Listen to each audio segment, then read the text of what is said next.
नमस्कार, स्वागत है आपका इंडिया न्यूज़ 28 में। ये बात करते हैं तमिलनाडु की कुछ खास खबरों की। तमिलनाडु के त्रिची में संगीत कलाकार संघ की ओर पहचान पत्र वितरित। तिरुचि मध्य बस स्टैंड के पास स्थित एक निजी विवाह मंडप में तमिलनाडु मंच संगीत कलाकार संघ की ओर से 2022 व 2024 वर्ष के संघ की आम सभा और 2025 वर्ष की पहचान पत्र वितरित करने का समारोह एवं प्रशासनिक चुनाव का आयोजन किया गया। इस कार्यक्रम में तमिलनाडु मंच संगीत कलाकार संघ के प्रबंधक और सदस्य शामिल हुए। इसके अलावा नए सदस्यों को संघ का पहचान पत्र वितरित किया गया। मंच संगीत कलाकार बहुत प्रभावित होकर जीवन यापन खो रहे हैं।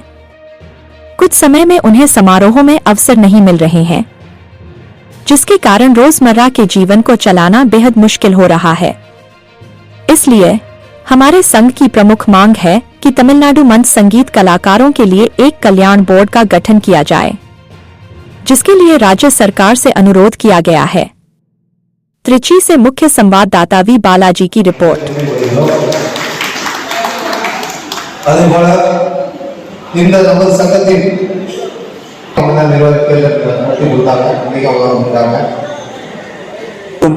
தமிழ்நாடு மேடை மெல்லிசை கலைஞர் சங்க பொதுச் செயலாளராகிய நான் சின்ன கோரிக்கை, எங்களுக்கு பெரிய கோரிக்கை தான், சின்ன கோரிக்கை இல்லை. ஏழை கலைஞர்கள் நிறைய வாழ்ந்து கொண்டிருக்கிறார்கள். அவர்களுக்கு தமிழக அரசு வாரியம் அமைத்து கொடுக்குமாறு தாழ்மையுடன் கேட்டுக்கொள்கிறோம். நாட்டுப்புற இசை கலைஞர்களுக்கு நாட்டுப்புற தெருக்கூத்து, நாடகம் உள்ளிட்ட மண் சார்ந்த கலைஞர்களுக்கு அரசாங்கம் சார்பிலே நலவாரியம் இருக்கிறது.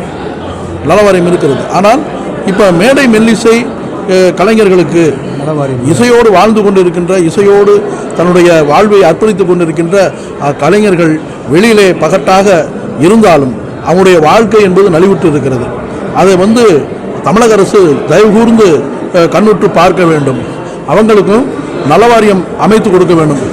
அதாவது ஒரு கிட்டார் இசை கலைஞர் இருந்தாலும் கூட இன்றைக்கி அவங்க காலப்போக்கில் தொழில்நுட்ப வளர்ச்சியினால் அவங்களுடைய வாழ்வாதாரம் பாதித்து நிற்குது. அவர்களுக்கு உண்மையிலே ரொம்ப சிரமப்பட்டு இருக்காங்க. பொருளாதார ரீதியில் ரொம்ப குடும்பத்தையே நகர்த்துறதுக்கு சிரமப்பட்டு இருக்காங்க. இதை அரசாங்கம் கண்ணுற்று பார்க்க வேண்டும். மேற்கத்திய இசை கலைஞர்களுக்கும் அவர்கள் நம் மண் சார்ந்த மக்கள், அவர்கள் நம்முடைய மக்கள், அவர்களுக்கும் நலவாரியம் அமைத்து கொடுக்க இந்த சங்கம் போராடி வருகிறது.